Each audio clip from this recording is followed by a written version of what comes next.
Hi friend, welcome back to my channel. আবারও চলে এলাম নতুন দিনে নতুন কোনো ভিডিও নিয়ে। তোমাদের ফোনে নেট চলছে না? তোমরা মনে মনে ভাবছো যে এয়ারটেল ফাইবার নেবে। এয়ারটেল ফাইবার নিলে ভালো মতো নেট চলবে, ভালো মতন ভিডিও করতে পারবো, নেটে কোনো কাজ করতে পারবো।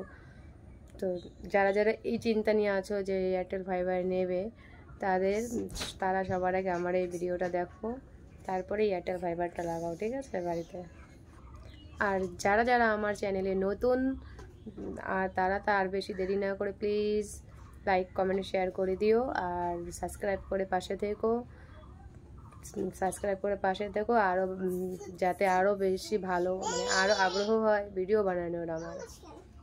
তো যারা যারা ভাবছো যে এয়ারটেল ফাইবার লাগাবে বাড়িতে, তো তাদের জন্য এই ভিডিওটা স্কিপ না করে ভিডিওটা পুরোপুরি দেখো, তাহলে বুঝতে পারবে, না হলে কিন্তু বুঝতে পারবে না। আর আমাদের বাড়িও একদম গ্রাম এলাকার মধ্যে, ঠিক আছে। আমি গ্রামে থাকি, তো আমার এখানে খুবই নেটের প্রবলেম। তার জন্য আমিও ভেবেছিলাম যে এয়ারটেল ফাইবার বাড়িতে লাগাবো, তাহলে হয়তো নেট ভালো চলবে, ভিডিও করতে কোনো সমস্যা হবে না, ঠিক আছে। তো সেই চিন্তা ভাবনা নিয়ে আমি এয়ারটেল ফাইবার বাড়িতে লাগালাম।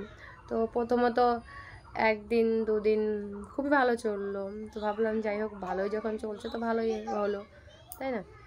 টাকা লাগুক, যত টাকা লাগুক, তো নেটটা তো ভালো চলছে। তো সেই টাকা, কত টাকা লেগেছে নিতে, সেটাও আমি ভিডিওতে জানিয়ে দেবো। তারপর তো এক সপ্তাহ পর দেখছি নেট চলছে না, ঠিকমতো নেট ভালো দিচ্ছে না। তো আর বারবার করে ফোন করে যাচ্ছি যে নেট চলছে না, তো শুধু টাইম দিচ্ছে 1 দিন 2 দিন 3 দিন, এইভাবে 1 সপ্তাহ 2 সপ্তাহ পার হয়ে যায়, তাও বাড়ি এসে দেখে না। তো যাই হোক, তাও 1-2 সপ্তাহ পর বাড়িতে এসে দেখার পর তো বলছে চলবে, তো আবার ঠিক করে দিয়ে গেল, আবার ওরকম চলছে না।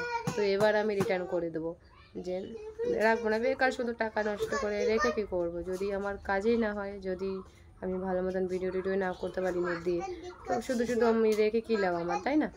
তো তাই বলছি যে যারা যারা এয়ারটেল ফাইবার নেবে বলে ভেবেছো, তারা আগে আমার এই ভিডিওটা দেখো, তারপরে একবার নয় 100 বার ভাবনা চিন্তা করে তারপর বাড়িতে লাগাও। কারণ একবার নেওয়ার পর কিন্তু রিটার্ন করা বহুত মুশকিল, অনেক কষ্ট হয়ে যাবে রিটার্ন করা। আদৌ হবে কি হবে না সে নিয়ে এখনও আমারটা এখনও রিটার্ন হয়নি, এ নিয়ে আমি 2-3 দিন 4 দিন ঘোরাঘুরি করছি, কিন্তু এখনও রিটার্ন করতে পারিনি। তো দেখা যাক কী করা যায়। তো যেদিন রিটার্ন করব সেদিনও তোমাদের ভিডিও দিয়ে দেখাবো যে আজকে রিটার্ন করে দিলাম। তো এই এয়ারটেল ফাইবারটা কিন্তু একদমই ভালো না, ঠিক আছে। আমি বাড়িতে লাগিয়ে খুবই পস্তাচ্ছি, একটুকু ভালো নেট চলছে না। তাই যারা যারা নেবে ভাবনা চিন্তা করে তারপরে নেবে, ঠিক আছে। তো টাটা, আজকে এইটুকু নিয়ে এবার রাখছে। সবাই ভালো থেকো, সুস্থ থেকো, আর আমার ভিডিওগুলো দেখো। তো আমার তো চলছে না, তার জন্যই আমি তোমাদেরকে জানিয়ে দিলাম যে আমি যে ভুলটা করেছি সেই ভুলটা যেন তোমরা না করো। আমার একদমই নেটটা চলছে না, কিন্তু হয়তো অনেকের চলে, কিন্তু আমার বাড়ি গ্রাম এলাকার মধ্যে, আমি একদমই নেট ভালো পাচ্ছি না, তার জন্য আমি আর কি জানালাম।